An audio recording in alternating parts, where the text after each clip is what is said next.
All right. So the 400 series has been featuring Ovangkol for many, many years. And this year, Taylor added East Indian Rosewood to the 400 series. Yeah, but I'd hardly call it new. I mean, East Indian Rosewood is really, that's like one of our classic flat top guitar woods. I mean, it's been with us for a long, long time, right? It's traditional tone wood, just like mahogany. People are really familiar with it. Yeah. Now, what's interesting is when you look at the two guitars together, the reason these woods can both live within the same basic design framework is they're so similar. The Ovangkol sonically occupies a lot of the same space that East Indian Rosewood would have. For sure. You know, they have real similar density, similar hardness.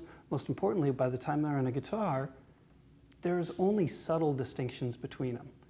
A lot of times when we describe Ovangkol to people, we compare it to Rosewood. It's like, Ovangkol is a great tone wood. It sounds very similar to Rosewood. Yeah, it's an apt comparison because really those things are like, they're about as close as two woods are going to get. You know, so some people, if you're going to split hairs, you might say Ovangkol has a slightly more mid-range emphasis. There's a little bit of punch there, which can translate to clarity for the notes you play. Rosewood will have a slight tendency towards emphasizing those real high upper partials, so it makes for a real bell-like, crystalline kind of attack. But really, that's splitting hairs. I mean, how much coffee you drank that morning, the pick you're using, how old the strings are. Woke up on the wrong side, the right side of the bed. Totally. All those things matter more when it comes to actually playing the guitar.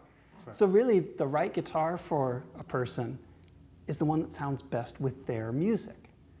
Ultimately, that's what we're after. We're trying to match the most appropriate guitar for that player's performance. You know, so really, there's not a better or worse of the two. Right. They're just subtly different distinctions.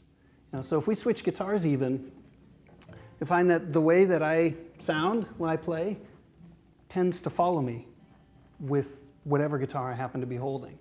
If it was a real dramatic difference, say between that Rosewood 400 series guitar and a 500 series guitar, oh, that's a whole different ballgame.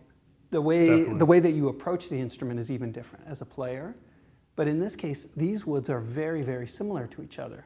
And cosmetically, that one's a little darker brown, this one's a little more gold honey color. The smell is ever so slightly different if you're kind of doing that sort of thing. But really, the guitars are very, very similar to each other. So, play another tune. Check it out, compare the two. Yeah, exactly. Make Play your another ears. tune. Play another tune. Hands make the decision, right? Yeah.